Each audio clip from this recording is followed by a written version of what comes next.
Greetings and welcome, ladies and gentlemen.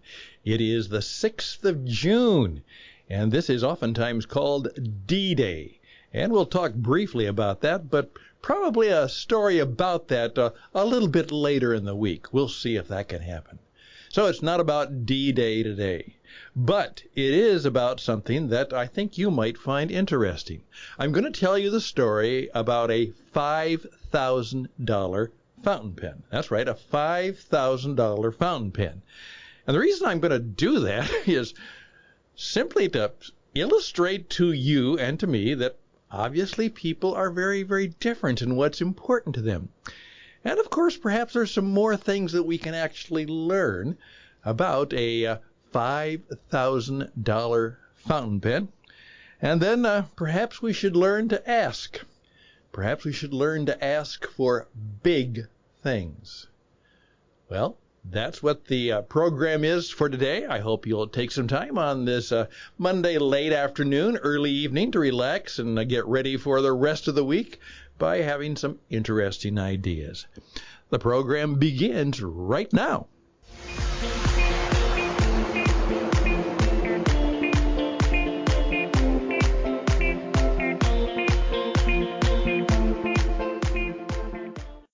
Yes, indeed. It's a fascinating story. Now, let me tell you a little background of the story, first of all. Well, I have always liked nice pens. Now, the problem is I usually can't afford them, but I've always liked nice pens. I just do. I like to write with a nice pen, so when I can, I would try and afford a decent, nice pen. I just didn't want a cheap pen, a Bic pen or anything. Nothing wrong with them. Obviously, many of them work just fine, but I always liked and felt better. I just felt better if I could write with a nice pen. And so that's what I did. Then later on, I discovered that I could actually make my own pens. I ran into a gentleman who had this very nice pen, and I said, "Where did you get this?" And he said, "I made it." I said, "You made it?" Well, I learned about this rather significant group, they're still small, of men and women, mostly older men, however, like me, who enjoy the fine art of creating their own pens. And I got into it and told my wife about it, and she thought that'd be a great idea for me. You know, get me stop working, get a hobby. That would be great. I think you should do that. And so one Christmas, she surprised me by having a friend bring over the entire set of tools and machinery that I would need to become my own pen maker. And so I did just that, and it's wonderful. I have a whole mountain load collection of pens that I've made myself. Oftentimes they're from exotic woods or even scrap countertops. Yeah, things like that. And oftentimes people will comment, say, "Stan, that's a beautiful pen." And I say, "Thank you, I made it." And they say, "You made it?" I said, "Yes, I did. I like to make pens." And there's a story behind that, and that's for another day. But I simply say, I learned that I needed to do something besides market and message and memo making. I need to be a maker. I had to make something nice. I always like it when people can make nice things. I've enjoyed seeing people do that. And I've never been able to be a maker, but now I can make nice pens. Then sometimes if they perhaps were a good friend or a good client, and they'd say, "Oh boy, that's a beautiful pen. I'd like to have one like that." And I said, "Would you like this pen?" "Oh, I'd like one like that." And I'd say, "This pen is yours." And I would give it to them. No advertising, just a beautiful pen. So that's part of the story. But I think it's an insignificant part of my story and perhaps something that'll challenge you. But then I got involved with a store in New York City, which is called the Fountain Pen Hospital. That's right. All they sell are not only pens, but fountain pens, old-fashioned fountain pens. But they also have they have this beautiful catalog of just these wonderful pens, these fountain pens that you can buy that are still being made, and there's still a demand for them. They also have, of course, a vintage collection. You can go in, and if you have an old classic pen, they'll probably buy it from you. And if you're looking for an old-fashioned classic 1940s or 1950s pen, they have those. So it's the Fountain Pen Hospital. Well, I got their catalog, and I went through it, and I said, oh my goodness. What I found out is that there is a featured pen. It's called the Visconti Dante Alighieri 2021 ivory color, acrylic and silver, and the list price is $5,750. However, their price is $4,595. Then there is the Visconti Dante Alighieri pen that is in ivory color, acrylic, and silver that is, quote, a little different, and it has a little different pen point. And you can buy that for $5,500, but their price is $4,395. Of course, you're probably wondering the same thing that I wonder. Do people really buy pens for $5,000? Now, they have all kinds of other pens. One of the pens that I saw was a classic black and white, just very nice pen, fountain pen, and they wanted $950 for that pen. Well, I didn't have $950, and even if I did, I don't think I would spend it on a pen, because when I make a pen, it costs me about $5. For the parts and some of the stuff. Then I have to do the work and the sweat and all that to make it work nice. But it's about $5, $6, $7, maybe a little bit more. And I have it. So I said, well, I'm not going to spend $900 for that pen. I'm going to make my own pen. And I did. And I made several of them.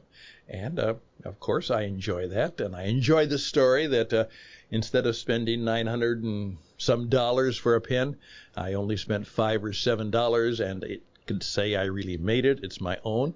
And nobody would know the difference between my $7 pen that I made and that $950 pen from the fancy store in New York City. Here's what I'd like to think about. Obviously, the things that we value can be extremely different, and that's a good lesson. First of all, I remember the motto of one of my students who one time came up to me in a history class and said, Mr. H., would you give me a day in class sometime to show the kids my comic book collection? He was a strange kid, but very nice and very. And he said, well, Mr. Hughes, a lot of my comics are about history, and there's a real history behind where comic books came from. And so I smiled, sure. And so he came and brought a bunch of his comic books, talked to the class. The class was fascinated. It was very interesting. And at the end, one of his classmates said, well, how did you start doing this and why? And then he had a wonderful statement, which I remember to this day. He said, you have to remember, if it exists, somebody somewhere in the world is collecting it. No matter what it is, somebody is collecting it. Well, obviously, I would have to believe that the person who would spend $4,595 plus tax, plus handling and shipping, and spend $5,000 has, well, first of all, they obviously have quite a bit of money, but they have some reason for doing that. Do they actually write with it? Is it important to them? Do they brag about it? What is behind the thinking of the man or woman who would spend $5,000 for a fountain pen? And I'll be very honest, I don't know. That is so different from what my experience is and what my world would be, even if I had all the money in the world, which of course I don't even come close to having that much money, but the proverbial, you get the message. Even if I had more money than I knew what to do with, I'd still never spend $5,500 for a fountain pen. Now, you can duplicate that all kinds of ways. Why would people spend money for that? Why would people value that? Why would people do that? I don't understand. But from their point of view, it must make perfect sense. And because it does, those of us who are doing life and business need to know that our own experience of what is valuable to people is obviously very, very limited. We tend to think everybody is kind of like us. And that's not true. They truly are kind of different. So think about that. And I would love to hear your response. Again, first of all, I will tell you that it is important to have a nice pen. You would be surprised how kind of conversational starter that can be. Yeah, I've sold a lot of other stuff just because people started conversations about the pen I was carrying. And it makes me feel good. It's just, I like to think I'm a gentleman with a touch of class, and the fact that I always have a very nice pen somehow contributes to my feeling and my self-confidence about that. So that's the deal with that so far. But then I want to come back to something else about this past weekend that might also be very important. I'm Stan Houston. The program is Interesting Ideas. We'll be back.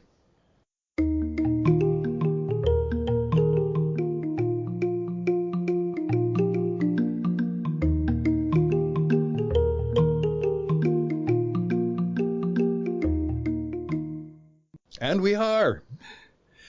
Those of us in the Christian tradition, this past weekend was a very significant day. It's what's called Pentecost Day.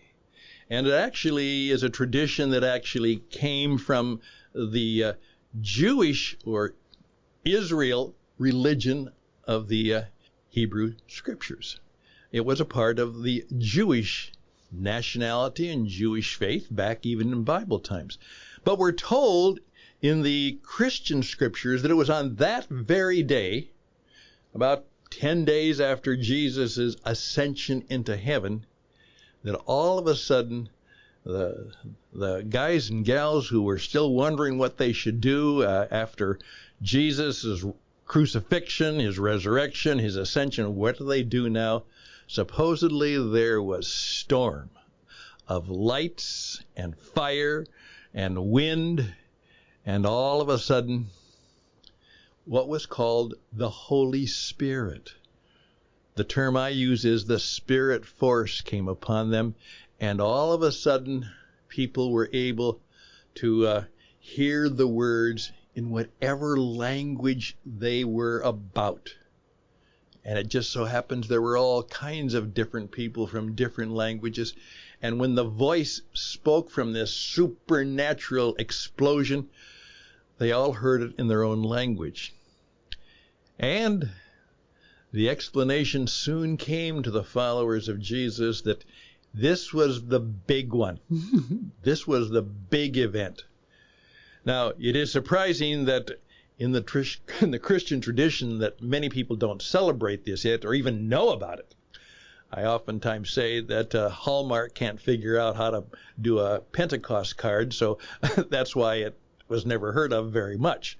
But those people who were very much involved in that felt that the God of heaven had finally come down and was a part of who they were and what they were to be about.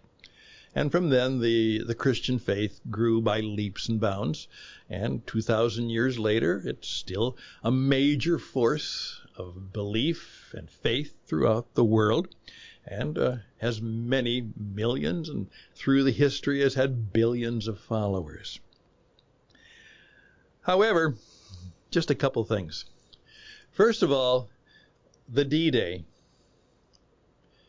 I oftentimes say every one of us should have a D-Day in our life. And that means that there is something where we're going to say, done. It's done. I was coaching my daughter the other day about a deal she was dealing with, and I simply said to her, "Dear daughter, do this and then say, done." We're done. We're not going to talk about that anymore. We're not going to work on that anymore. We're just going to do it. Done. And being able to have the courage to say, done, about the things that are plaguing us, or perhaps the opportunities that we are pursuing, the done deal. It's a done deal. Also, part of that celebration is that the idea of Pentecost is that, in effect, we're told, hey, whatever you want, ask God for it. And so, fascinating to that point of view, one of the devotionals that I read this morning talked about ask for big things. Do that. Doesn't mean you're going to get them. Doesn't mean you'll be mad if you don't get them.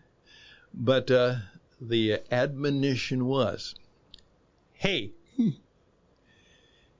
if you're a person of fortitude, of faith, of confidence, of trust and belief, and if the faith that you are expressing says, ask for what you want, ask for big things.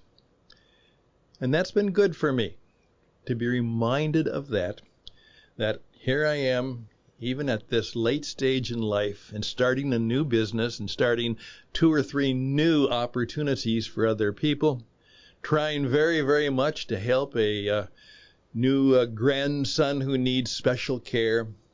I should be in the business of also every day asking for big things. Ask for big things. If you were told, hey, what do you want? And ask for something big, what would you ask for? Right now, today, on this 6th of June, the Done Deal Day.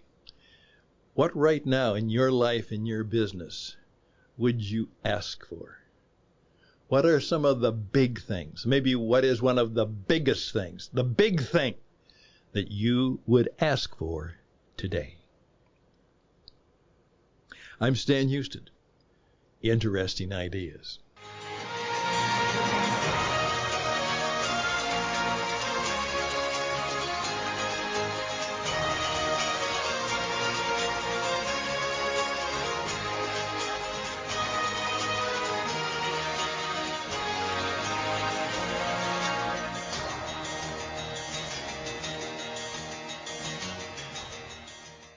Okay, I'll ask for something. I'll ask you to recommend this program to others.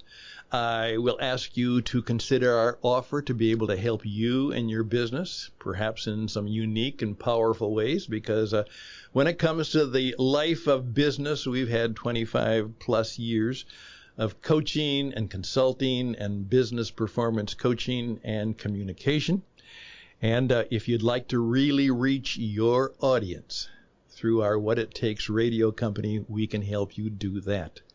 I do know that my team and I, we will ask you, what's important to you? What's the big thing you want in your life and business? And we'll help you perhaps figure that out. And then we'll be pretty good at helping you get started and perhaps getting it. So reach out to me at stanhusted@gmail.com, stanhusted@gmail.com, and we'll continue on. This week, we're going to teach you one of the most effective strategies for selling and growing a business and perhaps making your mark in the world, and that is to learn the power that Jesus knew, and that is he told stories and asked questions. We're going to be talking about the art of life and business through storytelling. I hope you'll join us for the rest of the stories this week. Always close with a benediction. May this be a good week for you, and may you have something big come into your life today, this week, maybe soon. Bye for now.